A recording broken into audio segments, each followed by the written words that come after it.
आप सबको मेरा एक बार फिर नमस्कार। पिछली कहानी काफ़ी सराही गई, मुझे काफ़ी अच्छे मैसेजेस मिले।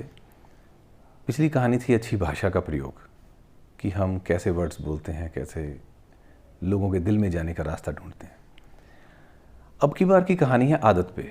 इंग्लिश में भी एक प्रोवर्ब है कि ओल्ड हैबिट्स सेल्डम डाई। तो जो पुरानी आदतें हैं, वो चाहे अच्छी हों बुरी हों, वो बदलती नहीं। आपने देखा होगा कि बहुत से लोग हैं जो शिकायत से भरे रहते हैं, ऐसा नहीं है, वैसा नहीं है, ऐसा हो गया, वैसा हो गया। अब कई बार देखा है कि कोई प्रॉब्लम आती है तो उस प्रॉब्लम के ऊपर 1 घंटा लेक्चर हो जाता है कुछ करने की बजाय। एक टेबल पड़ा है रास्ते में पड़ा, देखना कहाँ पड़ा है, इसे रखने की कोई जगह थी, ये वो कुछ बहुत। और यही काम 1 मिनट में हो सकता है कि 2-4 लोग पास खड़े, उन्हें बोलना कि यार प्लीज़ इस टेबल को उठाओ, एक तरफ रख दें, आने जाने वाले की चोट नहीं लगेगी। तो हमें कुछ करते रहना चाहिए और अच्छा करते रहना चाहिए। आपको एक स्टोरी सुनाता हूँ आज, आपको अच्छी लगेगी तो शेयर ज़रूर करना इसे। एक बार एक साइंटिस्ट की डेथ हो गई, उसे अब लेके गए ऊपर धर्मराज के पास।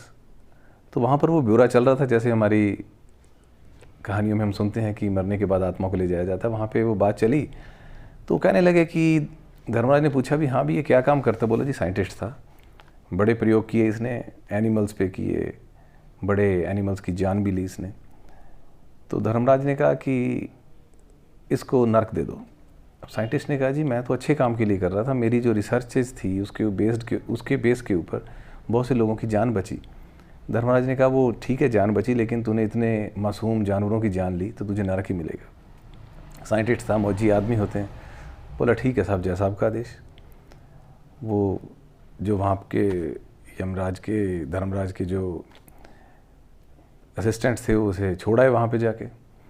अब वहाँ पे वो गया तो उसने देखा कि नालियाँ बंद हुई पड़ी हैं, कचरे से भरी पड़ी हैं, बदबू आ रही है, कोई इधर शोर मचा रहा है, कोई उधर शोर मचा रहा है, कोई शराब पीकर हो ये कर रहा है, कुछ वो कर रहा है, गाली गलौज चल रहा है। बड़ा अजीब सा लगा उसे। वो अपने रूम में गया, जो रूम मिला हुआ था, उसने उस रूम की सफाई की पहले। अब वो रूम से बाहर निकला, उसने देखा आसपास भी गंदगी है, उसने झाड़ू से आसपास की गंदगी साफ़ की, थोड़ा अच्छा लगने लग गया।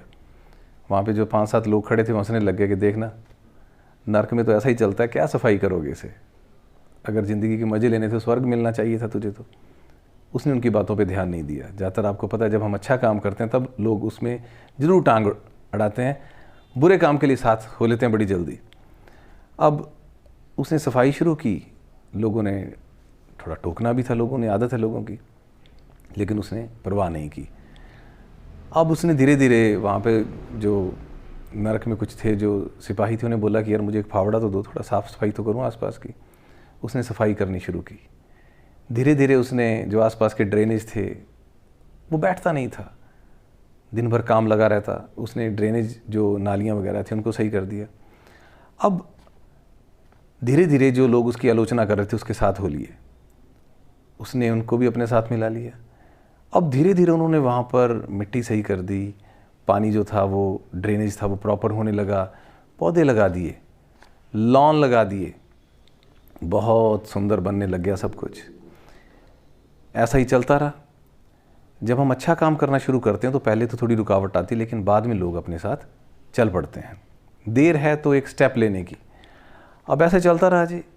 एक बार धर्मराज ने कहा कि चित्रगुप्त चलो आज थोड़ा नरक की ओर घूम के आते हैं, देखें वहाँ पे कैसा चल रहा है, सारी व्यवस्था ठीक है। अब आपको पता उन्होंने तो अंतर ध्यान ही होना होता है, एक जगह से चुटकियों में गायब दूसरी जगह पहुँचना होता है। अब धर्मराज और चित्रगुप्त दोनों ने आंखें बंद की, आंखें खोली तो धर्मराज ने देखा कि बड़ी सुंदर सुगंध आ रही है, बड़े अच्छे लॉन बने हुए हैं, कोई योगा कर रहा है, कोई कुछ कर रहा है। अब उसने कहा कि चित्रगुप्त मैंने तुझे नरक में जाने को कहा था, तू मुझे स्वर्ग में वापस ले आया। वो बोला कि ये स्वर्ग नहीं महाराज, नरक ही है। लेकिन जिस साइंटिस्ट को आपने इधर भेजा था वो बड़ा पुरुषार्थी था, वो हर वक्त काम में लगा रहता था। उसने यहाँ का वातावरण बदल दिया, उसने सब कुछ सुंदर बना दिया, सब लोग उसकी बात भी मान रहे हैं। तो इस कहानी का पर्पज़ ये था कि हम जहाँ भी रहें या तो उस वातावरण के हिसाब से हम ढल जाएं, या फिर उस वातावरण को अपने अनुसार ढाल लें। शिकायत करते रहेंगे, कंप्लेंट करते रहेंगे, नेगेटिविटी स्प्रेड करते रहते हैं, लोग हमसे कन्नी काटने लग जाते हैं और दूसरों का मनोबल गिराने का भी हमें कोई अधिकार नहीं है। तो हम जिस भी जगह रह रहे हैं उसको सुंदर बनाने का, अच्छा बनाने का प्रयत्न करते रहना चाहिए। आशा करता हूँ हम सब बहुत अच्छा करते रहेंगे और ऊर्जा फैलाते रहेंगे। आपका दिन मंगलमय हो। धन्यवाद।